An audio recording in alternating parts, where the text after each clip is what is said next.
Hello there. This is the picture we're going to be doing this week. Obviously more blossom, but I just love this so much because you've got this fabulous dry stone wall with a beautiful light against it, and then these lovely, lovely light pink blossoms. I think it's almond blossom actually, and these lovely sheep in the orchard here with its with the grass. The colours in the dry stone wall are just absolutely lovely, almost as pink as a blossom, which is why I think I chose it. But what I want to do today is talk to you, before we get on to the main picture, is to talk to you about how we're going to deal with this blossom and get this special effect. The more you look at it, you can see that you've got these little tiny twiglets from the trees themselves interspersed with the blossom. And if you were so inclined, you could spend an awful lot of time doing each one individually, but I don't think we really want to do that. And also, if you're very, very, very careful, obviously it can come back to bite you because it can look overly laboured. So what we want to do is try and find some method of making this effect using watercolour and just trying to get the spontaneity. So what I'm going to do today is to talk to you a little bit about spattering.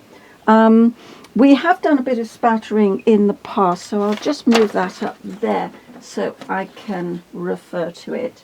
And I've got a cleaner piece of paper here. This is just there to make sure that I just don't cover everything in paint because, as you know, I'm a bit careless. But spattering basically is a way of getting nice, spontaneous, random little dots of paint. And generally what we do when we spatter, you can flick off a paintbrush, but then it does tend to become directional, which is what we don't want.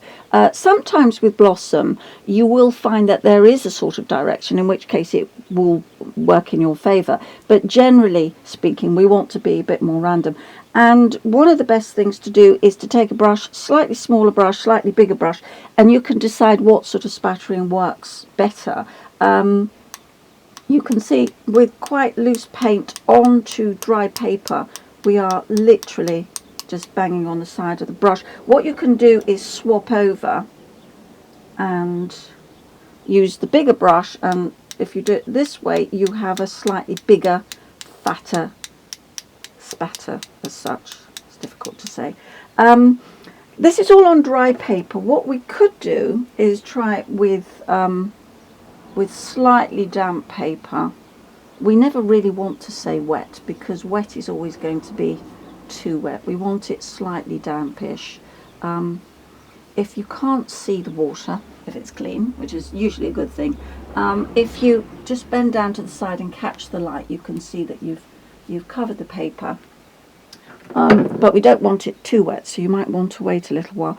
Alternatively, you might find that you do want it to run quite a bit, so it's sort of trial and error, whatever suits you best. So this is on wet paper, and obviously when it hits the paper it starts to move.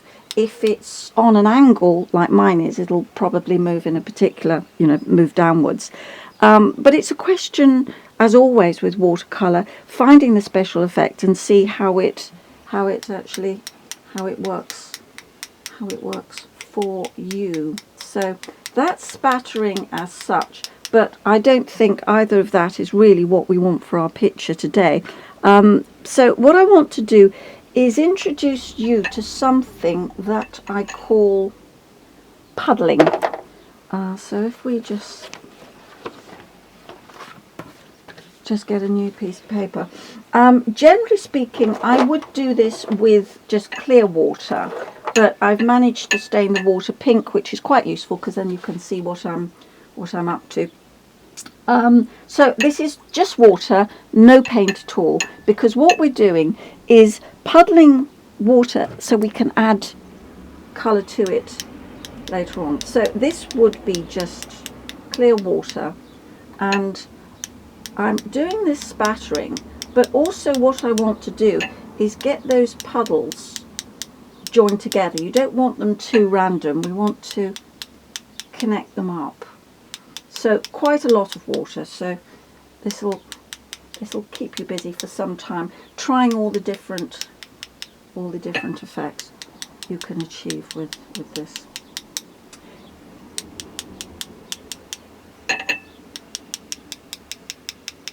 So we are, rather than spattering, we are hopefully making puddles as such. And then what we're going to do when we feel we have enough puddles, but obviously you have to do this a number of times so you can be getting an idea of the effect. We'll take some colour. I'll use my smaller brush. And what we're actually doing here is connecting some of those puddles up. We're not touching the paint.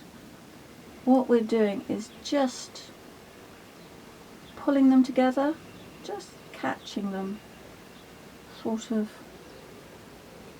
And so basically, maybe we could have done a bit more there. Once you get an idea of what you want to achieve, you know how much to do. This one is as I said, fairly random, but we'll just try this and see how it works. So almost as if you're not touching the paper, just pulling those little puddles, pulling them together, and then what you're doing, you're making these very random little shapes in here that will serve as what we call sky holes. Because we've got these twiglets that are sort of greyish, we'll put a little bit, let me just tell you, that's one of my pinks, that's the quinacridone, not the magenta, it's the quinacridone rose, because I'll be using that later on for the main picture. But I'm just making a little bit of a grey colour because I want to put some grey in here. And what we can do while we're here, there are trees, so if I just put a tree in here, because what we want to do is connect up some of these branches. Can you see how it's just making a connection there? Just a little bit more grey here, but generally speaking there wouldn't have been so much pink originally because we're just doing this. We would have done it, the puddling would have been with clear water, and then we'd add the colour to the puddles. But this will dry very, very light, so it'll work in terms of our picture.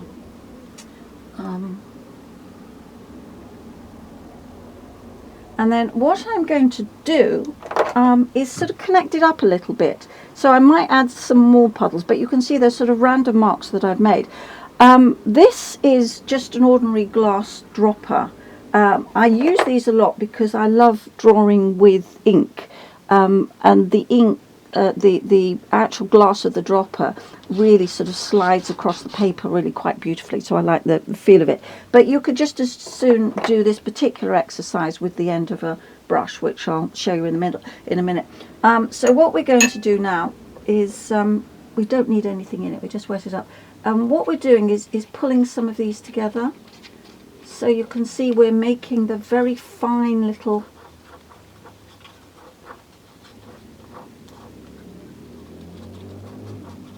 those very, very fine little twigs, and at the same time we're also making the sky holes for the light to come.